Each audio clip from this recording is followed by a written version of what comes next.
สวัสดีค่ะครู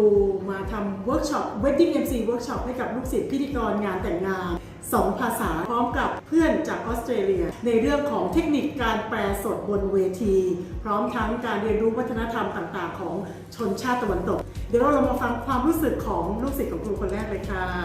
พี่นกค่ะสวัสดีค่ะ MC นกนะคะวันนี้เป็นเวิร์กช็อปครั้งแรกที่พี่นกได้มาร่วมด้วยนะคะก็ได้อะไรไปหลายๆอย่างเลยอย่างแรกเลย4 ชั่วโมงนี้ได้พูดภาษาอังกฤษแบบสนุกสนานมากโดยที่มีคุณโบมาเป็นเหมือน guest speaker ของเราค่ะ Please give him a big round of applause Hi, good everyone. My name's Chris. I'm the father of Peter the groom today. วันนี้ได้ศัพท์เลยค่ะศัพท์ทั้งหลายที่ได้ใช้ในพิธีงานแต่งงานนะคะจากที่เรียกว่าเวลาเราพูดเราอาจจะลืมไปบ้างว่าคำนี้อยากจะพูดอะไรแล้วมันนึกไม่ออกวันนี้ก็ได้มีการได้ถามได้ทบทวนกันค่ะขอบคุณค่ะนี่นะคะอ้อมก็ได้เรียนรู้คำศัพท์ใหม่ๆเพิ่มมากขึ้นในคำที่เราไม่เคยได้ยินไม่เคยรู้จักมาก่อนแต่ว่าเป็นคำที่ native speaker เขาจะใช้กันนะอย่างเช่นคำว่า rebellious ดื้อรั้นนะคะก็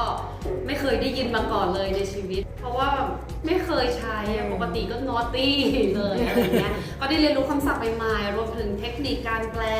การจับประเด็นต่างๆในเวที่ native speaker เขาพูดกันก็วันนี้ก็รู้สึกแบบยินดีมากๆนะคะที่มีคุณโบได้มาร่วมคลาสกับพวกเราบอกว่าเจ้าบ่าวก็เป็นคนน่ารักช่วยดูแลแม่ดูแลน้องสาวดีมากๆแล้วก็เชื่อว่าจะสามารถดูแลเจ้าสาวได้เป็นอย่างดีซีเมนะคะวันนี้ก็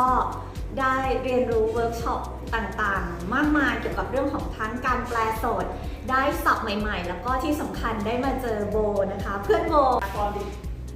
groom's house groom family Mola. ค่ะสำหรับวันนี้เรียกว่าเป็น quality class workshop อีกครั้งหนึ่งค่ะขอบคุณค่ะ We had a great workshop today where we shared our ideas around